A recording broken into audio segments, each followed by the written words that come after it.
Alors, mesdames, messieurs, chers amis, tout d'abord, pour ceux qui ne me connaissent pas, je suis le président de l'Amicale des curistes d'Aulus.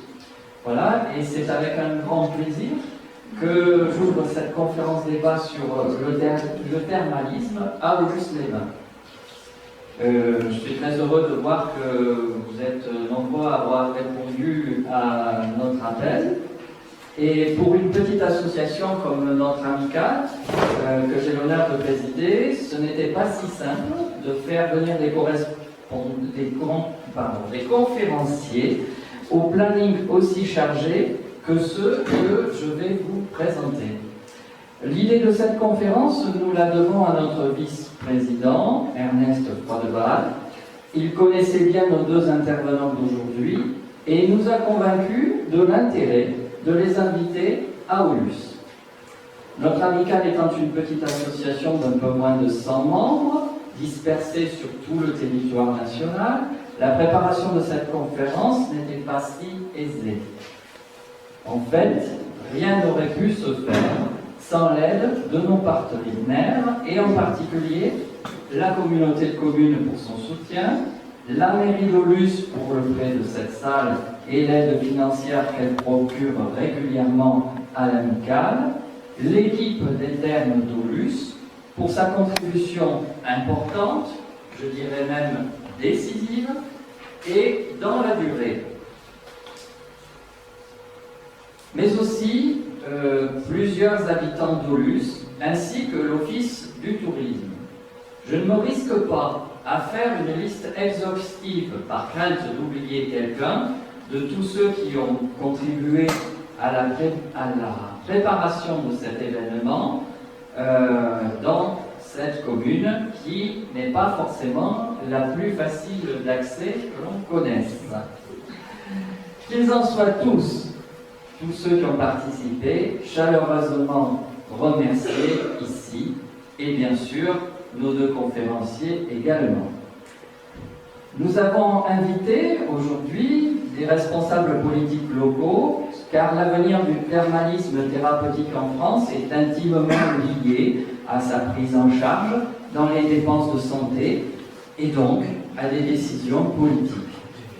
Certains sont présents dans cette salle, notamment les élus d'Aulus.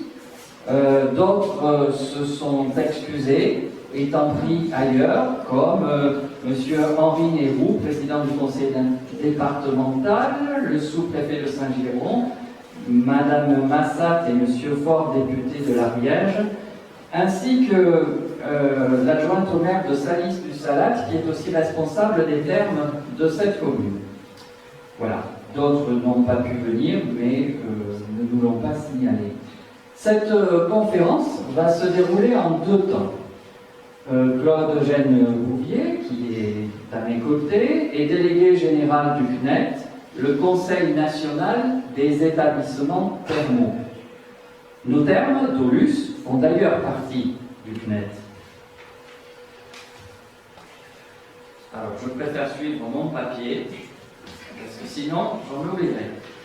Il est particulièrement bien placé pour nous parler de l'actualité de la médecine thermale, de l'évolution des prises en charge des cures par l'assurance maladie, de l'avenir du thermalisme médicalisé dans notre pays, entre autres. Avec Christian-François Roch, qui lui succédera, nous serons éclairés sur les effets thérapeutiques du thermalisme. Comme professeur émérite de l'Université de Toulouse-Sabatier et membre de l'Académie de médecine, c'est un spécialiste que nous avons affaire, et un spécialiste passionné du thermalisme et de la recherche dans ce domaine, puisqu'il est également président du conseil scientifique de l'Association française pour la recherche thermale. Vous comprenez pourquoi j'ai un papier, parce que ça, je ne sais pas dire ça. Dans un deuxième temps, le débat, donc avec tous ceux dans la salle qui voudront participer, sera ouvert. Et notamment, nous aurons le témoignage d'une puriste d'Aulus, qui ne fait pas sa cure en ce moment, mais qui est revenue à dessein, qui illustrera par l'exemple quelques résultats concrets concernant sa pathologie qui est le diabète. Mais allez, Entrons maintenant dans le vif du sujet. Je passe la parole à nos conférenciers.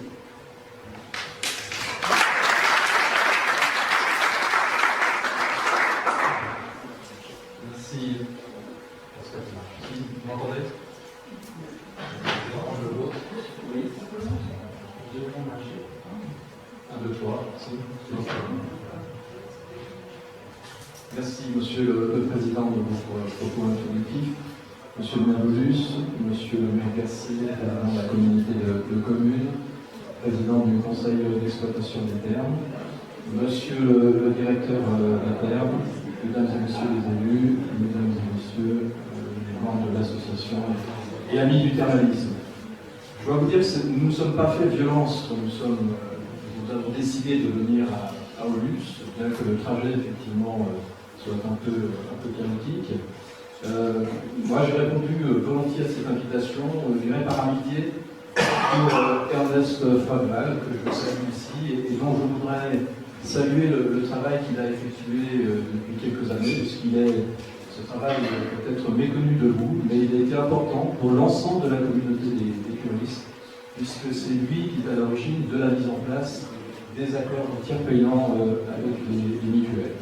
Donc ça, c'est une avancée importante pour la profession et que beaucoup de curistes apprécient au moment de réaliser leur cure. Alors aujourd'hui, donc, nous aurons deux séquences. Une première séquence qui sera plus, on va dire, des éléments de contexte sur la médecine thermale aujourd'hui et puis surtout son devenir à une époque charnière puisque, comme vous le savez peut-être, nous allons dans peu de temps renégocier la Convention nationale thermale qui nous lie à l'assurance maladie. Donc j'aborderai ce chapitre-là, des éléments économiques, et également je vous ferai part des enjeux et des difficultés que ce secteur rencontre pour les partager avec vous. Et dans un second temps, Christian Roch vous parlera d'un sujet qui, je pense, vous passionnera encore davantage, celui de la santé et de votre santé. Voilà, je m'entends bien. Alors on commence tout de suite par une nouvelle plutôt réjouissante. C'est celle de l'évolution de la fréquentation des établissements thermaux. Pendant une dizaine d'années, nous avons subi une espèce d'hémorragie qui a fait que le nombre global de curistes fréquentant les établissements thermaux est passé de près de 600 000 à, donc le chiffre que vous voyez ici, on était descendu en dessous de 500 000, donc nous avons perdu 100 000 curistes. Et puis, soudainement, en 2009, un point d'inflexion, et depuis lors, une hausse constante, presque régulière, de la fréquentation, qui va, et c'est une autre bonne nouvelle que je peux vous communiquer aujourd'hui, qui va se poursuivre en 2016, puisque nous allons connaître une excellente année, c'est un excellent cru thermal cette année, avec une progression qui risque même d'être supérieure à celle que nous avons connue dans les années précédentes. Donc au total, plus de 18% de curistes en plus, il y a pratiquement 80 000 curistes en plus depuis 2009. Avec quelques caractéristiques importantes, c'est que dans le même temps où nous avons vu progresser le nombre de curistes, nous avons vu également progresser le nombre de prescriptions de double orientation. Et ce pourcentage, il a quasiment atteint 30%. Les évolutions en fonction des orientations thérapeutiques, eh bien, la précédence en quelque sorte de l'orientation rhumatologique est largement dominante, elle n'a fait que s'accentuer au fil des ans, puisque les derniers chiffres font état de pratiquement 78% de curistes qui en première orientation ont des soins de rhumatologie. Dans le même temps, les voies respiratoires, qui étaient la seconde indication historique, a régressé pour descendre à moins de 8%, pour des raisons qu'on pourra approfondir par la suite. Et puis vous voyez les autres indications, et notamment l'appareil digestif qui est cher à Aulus, les maladies métaboliques, eh bien, arrive en troisième position finalement, donc avec on va va dire, une stabilisation. Il n'y a pas de vraie progression. La progression, elle se fait réellement sur la rhumatologie. Et quelques indications qui sont des indications orphelines, pour lesquelles, effectivement, il y a une certaine désaffection de la fréquentation, notamment en gynécologie, troubles du développement de l'enfant, et les affections des muqueuses bucco-linguales, puisque, cumulées, on doit arriver à peu près à 600 curistes sur ces trois indications. Et c'est une des raisons pour lesquelles l'assurance maladie se pose d'ailleurs la question de leur maintien, tant le nombre de curistes est restreint. Donc ça, c'est une façon de voir les choses. Nous rétorquons, parce que nous avons à cœur de défendre ces trois indications, que pour les curistes qui en bénéficient, il y a un vrai service médical rendu et qu'il serait parfaitement dommageable de les supprimer. On peut s'interroger également sur l'évolution de la deuxième orientation. Je vous ai dit qu'elle progressait. On a vu au cours des dernières années l'émergence de la phlébologie, donc du traitement de l'insuffisance veineuse chronique en particulier, comme seconde orientation dominante, au même titre que les voies respiratoires. Alors là, vous ne pouvez sans doute pas lire, mais je vais vous le commenter. Quand on s'intéresse à savoir quelle est la répartition des fréquentations selon les régions, eh bien, la région qui accueille le plus de curistes, c'est le Languedoc-Roussillon, avec un certain nombre de grosses stations, et en particulier Ballaruc qui est la station thermale et l'établissement thermal qui accueille le plus de curistes en France, avec 53 000 curistes cette année. Donc là, ce sont les anciens découpages des régions. La région Nouvelle-Occitanie, Languedoc-Roussillon, Midi-Pyrénées, est très largement dominante devant la Grande Aquitaine et Auvergne-Rhône-Alpes. Alors, ce qui est intéressant, c'est de creuser et de savoir pourquoi, en fait, on a connu ce regain d'intérêt pour la médecine thermale.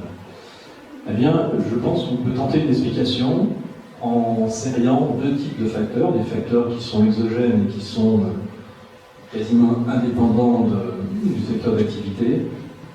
Le premier, c'est bien sûr la croissance démographique, avec une proportion croissante de plus de 65 ans. Nous sommes passés entre 2009 et 2015 de 16,7% à 18,5% de plus de 65 ans dans la population française, et ce pourcentage va encore croître. On va arriver dans 4 ans à plus de 20%, 20,1% exactement de plus de 65 ans. Et comme vous le savez, c'est le cœur de la patientèle des établissements thermaux, puisque l'âge moyen il est à 63, 64 ans. Et je constate que vous en êtes une bonne illustration, a priori, aujourd'hui même. Deuxième facteur, c'est la désaffection vis-à-vis du tout médicament, non seulement de la surconsommation de médicaments, mais du mésusage du médicament. 40% des ordonnances ne sont pas suivies, soit elles sont abandonnées, soit elles sont suivies imparfaitement. Et puis, il est vrai qu'un certain nombre de scandales sanitaires ont servi la cause des médecines naturelles, et notamment du thermalisme. Voilà l'homme tout médicament auquel vous voulez tous échapper, j'imagine. Quelques facteurs, on peut dire, endogènes. Premièrement, l'effort qui a été fait par l'ensemble de la profession. Alors, quand je dis l'ensemble de la profession, il faut savoir qu'il y a 110 établissements thermaux en France. 106 et bientôt 108 sont adhérents du syndicat, dont l'US et l'USAT qui n'est pas très loin. Et nous mettons en place une communication institutionnelle dont on estime qu'elle a largement contribué à cette progression. Et c'est une communication, j'en montrerai quelques exemples de réalisation, j'espère qu'ils ne vous auront pas échappé. Nous consacrons une somme importante au niveau du syndicat à la campagne télévision. J'espère que certains d'entre vous ont vu ce spot TV, qui est un spot sous forme de dessin animé en fait, et qui est très axé sur les pathologies et le service médical rendu. On n'est pas du tout dans l'univers du rêve, on est dans le concret, dans le médical. C'est une ligne je dirais, qui a été adopté depuis quelques années. Vous l'aurez peut-être constaté, nous revendiquons, nous appelons médecine thermale pour bien démontrer notre ancrage dans ce qui est une véritable médecine. Il y a beaucoup de brochures qui sont publiées, qui sont diffusées auprès des curistes et futurs curistes. Donc ça, c'est la campagne télévision, qui est d'ailleurs actuellement sur les ondes de France Télévisions. Nous sommes très présents sur les sites internet, et en particulier auprès des médecins, puisqu'il n'y a pas de cure sans prescription médicale, et convaincre le médecin de la prescription, de l'utilité de la cure thermale, c'est un de nos défis. Ça, Christian Roch le dira mieux que moi, tous les médecins ne sont pas encore acquis, loin s'en faut, à la cause thermale. Donc il faut continuer cet effort d'information, d'éducation, et nous sommes très présents sur les sites médicaux spécialisés. Autre point important de cette communication, celle qui est réservée à la redynamisation du thermalisme pédiatrique. Il y avait, ne serait-ce qu'il y a 10 ans, encore 20 000 curistes en France, c'est-à-dire de moins de 16 ans, qui réalisaient des cures essentiellement pour traiter des problèmes de dermatite atopique ou d'asthme, parfois de psoriasis. Et cette fréquentation, elle a chuté. Actuellement, il n'y a plus que 7200 enfants. Et ça, c'est dramatique. C'est en partie le vivier de futurs curistes, mais c'est surtout une perte de chance pour ces enfants, parce que l'on sait vraiment que dans ces indications-là, le traitement de l'eczéma infantile en particulier, et de l'asthme, il y a d'excellents résultats de la cure thermale. Donc nous avons à cœur de redynamiser cette fréquentation, et c'est la raison pour laquelle on a lancé une campagne de communication conséquente, dont j'espère nous recueillerons les résultats à la fin de l'année.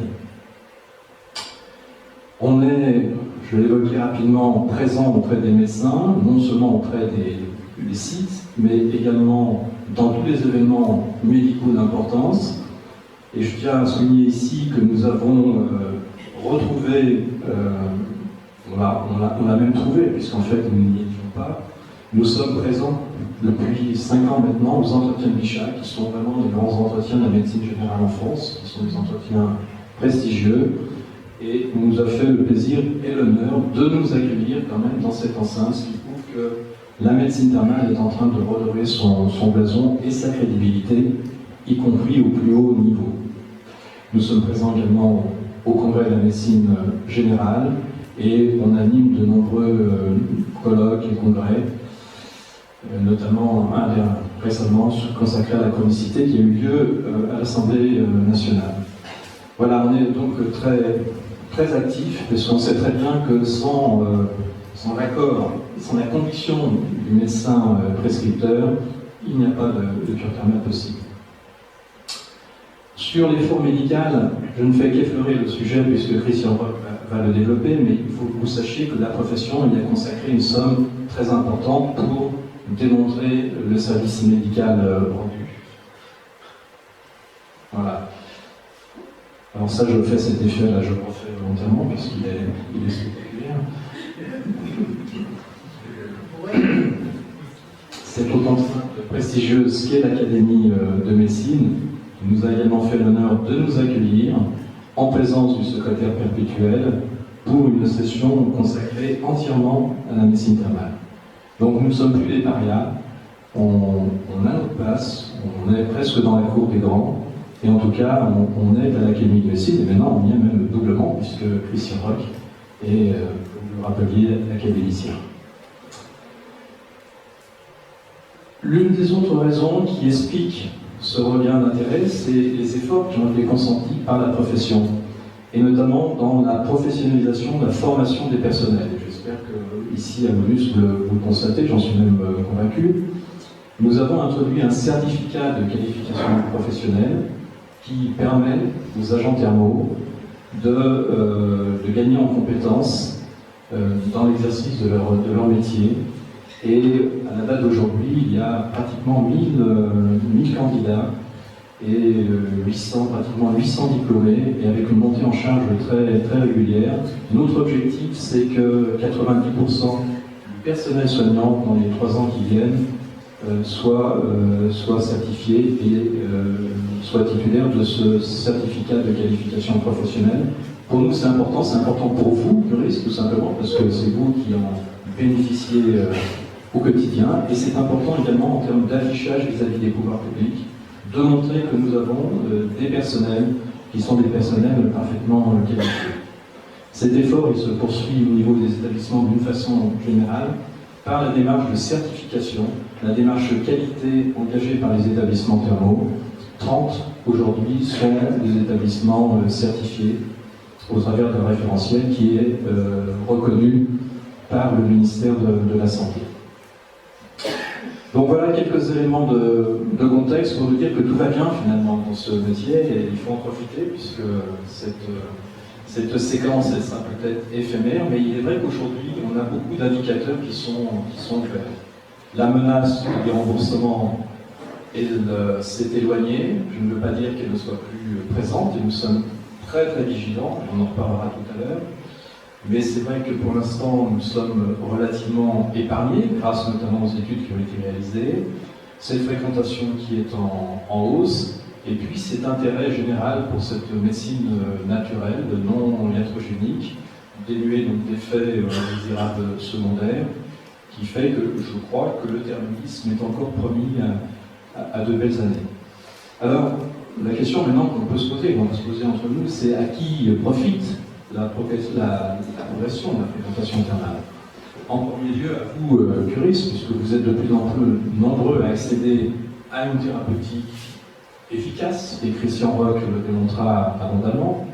Elle profite aux acteurs de la filière, qui sont les acteurs économiques, au premier chef, bien sûr, les établissements thermaux, mais également tous les acteurs de la filière, qui sont les communes, l'hébergement, la restauration, les transports, les loisirs. Et on verra tout à l'heure que ça représente, en termes de chiffre d'affaires, un secteur qui finalement est loin d'être négligeable, à l'État et à l'assurance maladie. Alors je vais détailler à l'État. Pourquoi l'État? Je vais être un peu iconoclaste ici, puisque vous avez sans doute entendu ce débat souvent, qui revient souvent, de ces détracteurs du thermalisme qui prétendent que le thermalisme coûte cher à l'État et à l'assurance maladie. Alors, je crois que le débat, il faut l'ouvrir, mais il faut l'avoir jusqu'au bout. Et jusqu'au bout, ça veut dire tenter ce type d'analyse. Vous savez que nous consommons certes des ressources qui sont des ressources fiscales et sociales, des ressources de la collectivité, en fait, au travers de la consommation des budgets de l'assurance maladie sous forme de la prise en charge des soins et des honoraires médicaux. Et on peut y inclure même les subventions publiques qui bénéficient aux établissements thermaux. Mais d'un autre côté, ce secteur, au travers des cotisations sociales en particulier qui sont prélevées sur les salaires, au travers des taxes, de tout type de taxes du reste qui sont acquittées par les établissements thermaux, eh bien il produit une richesse nationale. Et quand on fait la différence entre les deux, bien finalement on se rend compte que la somme elle est relativement modeste, de l'ordre de 40 millions d'euros. 40 millions d'euros, c'est rien du tout par rapport à un budget de la santé qui fait 240 milliards d'euros. 40 millions d'euros pour soigner donc 563 000 curistes et bientôt 600 000, je l'espère. Quand on regarde concrètement, donc ça, vous voyez, au niveau de l'État, on ne peut pas soutenir, je dirais de façon sérieuse, que le thermalisme coûte cher, puisqu'il est pratiquement autant contributeur de richesse qu'il n'en consomme. Au niveau de l'assurance maladie, là aussi, vous aurez peut-être un peu de difficulté à voir, mais ce sont les dépenses que l'assurance maladie engage sur le secteur, de l'ordre de 275 millions d'euros. 275 millions, c'est 0,15% du budget de l'assurance maladie. Autant dire le niveau d'eau thermale dans ce budget très important. Ce budget se décompose essentiellement dans ce qu'on appelle les forfaits d'établissement, donc les soins qui sont réalisés par les établissements, et puis pour une partie plus secondaire, par les honoraires médicaux qui sont pris en charge à 70%, comme vous le savez. Donc voilà ce budget.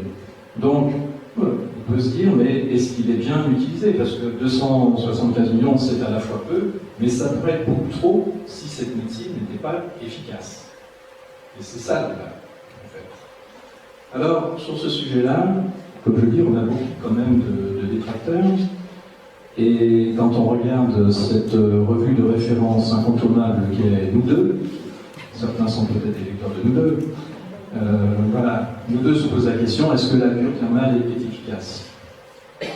Mais, bien sûr, là je plaisante, mais il y a d'autres supports qui ont un peu plus de crédibilité, qui se posent la même question. Les médias, la télévision, régulièrement, la télévision nous assassine. Je ne sais pas si vous l'avez constaté, mais il y a eu quand même beaucoup d'émissions à charge sur les curistes, profiteurs, etc. Bon, nous, à chaque fois, ça nous irrite, bien entendu. On essaye de contrer, on essaye de produire beaucoup d'informations. Mais on va vous dire quelque chose, là, sur le secret, puisqu'on est entre nous. Il y a eu une grande émission, c'était il y a 2 ans, Christian, à laquelle nous avons participé l'un et l'autre, qui était une émission de Michel Sim, en fait, et Hélène Carrière-Dancos, qui était consacrée au thermalisme. Et il y avait eu des reportages hors plateau qui avaient été réalisés. Christian Roch et moi-même avons été interrogés longuement, quasiment une demi-heure chacun. 50 minutes, moi une demi-heure. Et au final, moi j'ai eu droit à 5 secondes et 7,5.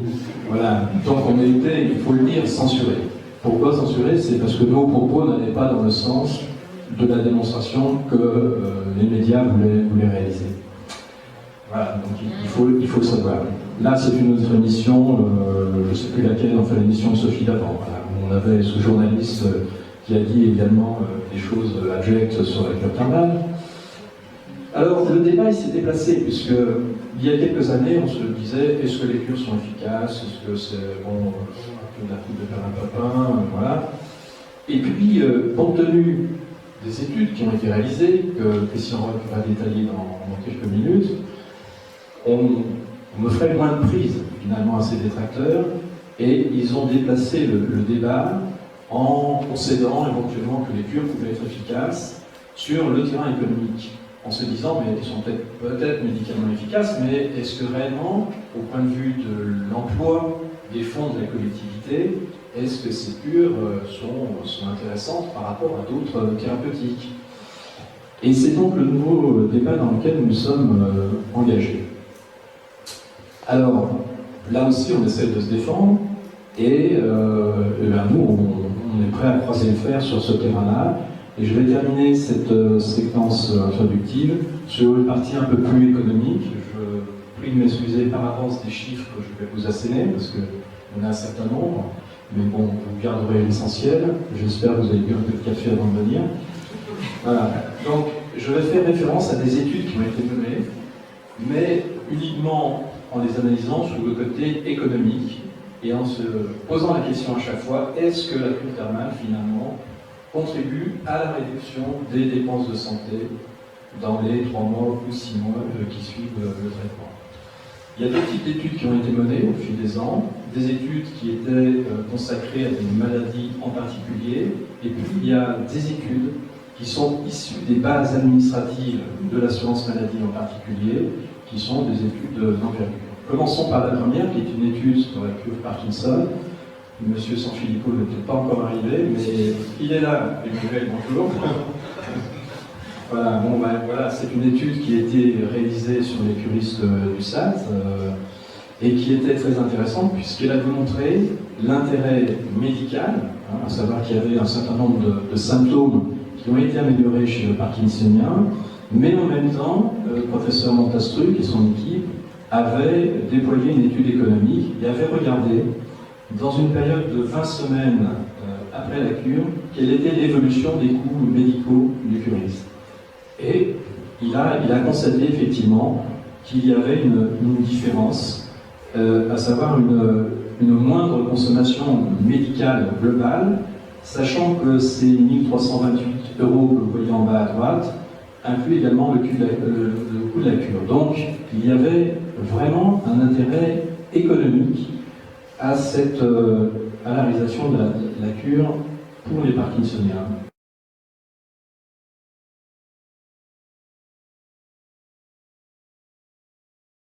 rémission complète de cancer du sein. Donc là aussi, on a constaté un gain économique important qui a été mesuré en termes de réduction du délai pour retrouver son emploi. Et les femmes, effectivement, qui ont bénéficié de cette intervention, donc, avaient des durées en fait, d'arrêt de maladie qui étaient réduites par rapport à d'autres femmes qui suivaient le traitement en médecine de ville usuel. Donc là aussi, intérêt économique, mais on est sur un format de soins qui n'est pas celui de la cure thermale. Donc la cure thermale, vous le savez, c'est nécessairement 18 jours. Là, on est sur une intervention de 13 jours. Et par contre, les économies qui sont constatées, qui sont bien réelles, elles ne compensent pas le coût de la cure thermale. Alors, si on veut prendre un peu plus de hauteur de vue, et c'est ce qu'a fait la CNAM, c'est une étude que j'appelle proto-historique parce que maintenant elle commence à dater, des années 80, mais elle fait encore valeur de référence. Et pour nous, ce qui était très intéressant, c'est que c'est la CNAM elle-même qui a entrepris cette étude sur 3 indications, mais en particulier les voies respiratoires, accessoirement les voies urinaires et les maladies artérielles. La cohorte était importante, pratiquement 3000 curistes. Là aussi, on constate une amélioration médicale, vous voyez les chiffres qui sont incontestables, en particulier dans la prise en charge des voies respiratoires, mais également on a eu, c'est intéressant ici et dans les stations urinaires et digestives, et une réduction même par contre sensible des dépenses de pharmacie et du nombre de journées d'hospitalisation. Donc c'est une étude qui nous a servi quand même, puisqu'elle avait été réalisée par un organe neutre. On ne pouvait pas suspecter de complaisance, bien au contraire, il s'agit de la profession. Malheureusement, c'est une étude ancienne, qui d'un point de vue méthodologique n'est pas totalement satisfaisante, puisqu'il n'y a pas réellement de groupe témoin. Maintenant, vous savez que les études, on préconise la constitution d'un groupe témoin pour vérifier qu'il n'y a pas de phénomène exogène qu'on n'aurait pas décelé qui pourrait interférer sur les résultats. Et donc, elle est intéressante, mais elle n'est pas entièrement satisfaisante, cette étude. Alors, on n'est pas les seuls à se poser ce type de questions. Le thermalisme, il existe peu ou prou dans pratiquement tous les pays européens, sauf les pays du Nord et le Royaume-Uni. Mais il y a une vingtaine de pays en Europe qui ont une véritable pratique thermale, et parmi les plus importants d'entre eux, l'Allemagne et l'Italie. Et en Italie, ils se sont posés exactement les mêmes questions que nous, et eux ont constitué cette étude qui s'appelle NAIAD, et avec un échantillon très, très important, 30 000 curistes, et ils ont constaté, alors eux, un impact très important de la cure thermale, à la fois en termes de réduction du taux et de la durée d'hospitalisation, réduction des congés maladie et réduction de la consommation médicamenteuse. Le grand chelem rêvait, ils ont tout démontré. C'était un peu trop beau peut-être pour qu'on puisse l'exploiter, parce que les études, il faut qu'elles soient infaillibles dans leur méthodologie. Et là, en l'occurrence, ils ne se sont intéressés en fait aux curistes qui revenaient d'une année sur l'autre. Donc on a mesuré, si vous voulez, l'évolution de la consommation uniquement parmi les curistes qui revenaient l'année suivante. Donc on a exclu de l'étude tous les curistes qui ne sont pas revenus. Et ceci, on peut estimer qu'il y en a quand même une proportion non négligeable qui ne sont pas revenus parce qu'ils sont déçus ou qui n'ont pas obtenu les résultats escomptés. Donc ça, c'est ce qu'on appelle un biais important dans une étude. Et c'est la raison pour laquelle, malheureusement, cette étude, et pour les autres raisons qui sont mentionnées ici, elle ne peut pas être retenue, parce que, notamment, l'investigateur principal, c'était le médecin thermal qui était chargé de l'évaluation. Or, le médecin thermal, par définition, il est juge et partie. Et il n'y avait pas de groupe témoin, recueil des données par questionnaire, avec tout ce qu'on peut imaginer d'ailleurs mémoriel. Ce que je veux vous dire, en fait, c'est que lorsqu'on réalise des études, que ce soit aussi bien médicales qu'économiques, il faut être absolument infaillible dans la méthodologie, puisque sinon, nos adversaires, nos détracteurs ont pour jeu de pointer ces défaillances et après tout le château de cartes s'écroule. Et c'est là, je dirais, l'immense travail qui a été réalisé par la FRET sous la conduite de du président du conseil scientifique, Christian Roch, que d'avoir mis en œuvre des études à la méthodologie infaillible et qui n'a pas été contestée ni par le ministère de la Santé ni par l'assurance maladie, et Christian Roch vous en parlera. Alors bon, dans ce paysage, vous voyez, où je suis quand même d'un enthousiasme modéré, il y a quand même une étude qui se distingue des autres et qui est celle que nous avons mis en place en collaboration avec la mutualité de la fonction publique. Nous aurions aimé le faire avec l'assurance maladie, pour renouveler en fait cette étude de 1983. L'assurance maladie n'est pas très chaude pour réaliser ce type d'étude. Pourquoi? Nous, on se demande. L'accès aux données des assurés est d'une façon générale très difficile en France, et encore plus peut-être s'agissant de la cure thermale. Parce que de deux choses l'une. Soit l'étude, elle démontre l'intérêt de la cure thermale, et en quelque sorte, cela contraindra l'assurance maladie de façon irréfutable à maintenir son engagement financier.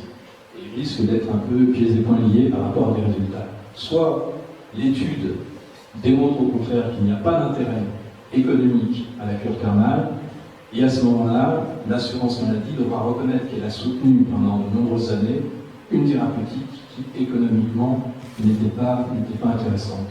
Donc dans un cas comme dans l'autre, on peut comprendre que l'assurance maladie a quelques réticences à mener ses études. Et c'est la raison pour laquelle nous sommes adressés à la mutualité de la fonction publique, qui a l'immense avantage d'être liquidateur du régime obligatoire et du régime complémentaire. Donc ils ont une vue complète sur les dépenses de juristes.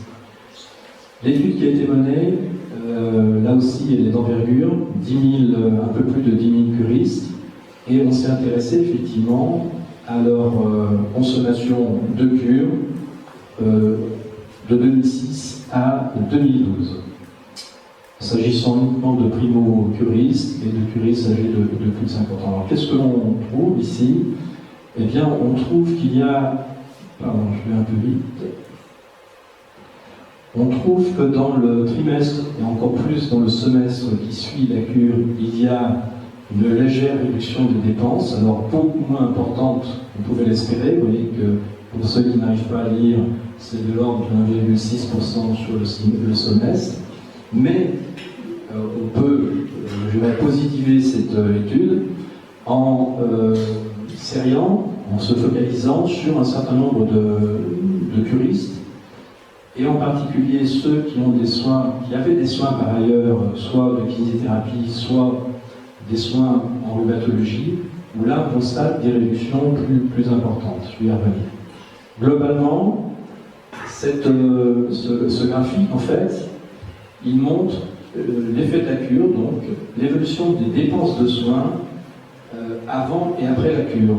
Donc sur la partie droite de la courbe, vous avez les curistes pour lesquels il y a eu une réduction des dépenses, et sur la partie gauche, une augmentation des dépenses. Donc vous voyez, quand on dit la cure permet de réduire les dépenses de soins, je pense qu'il faut le dire avec une certaine modération, une certaine modestie, puisque ce schéma-là montre que ce n'est pas toujours vrai.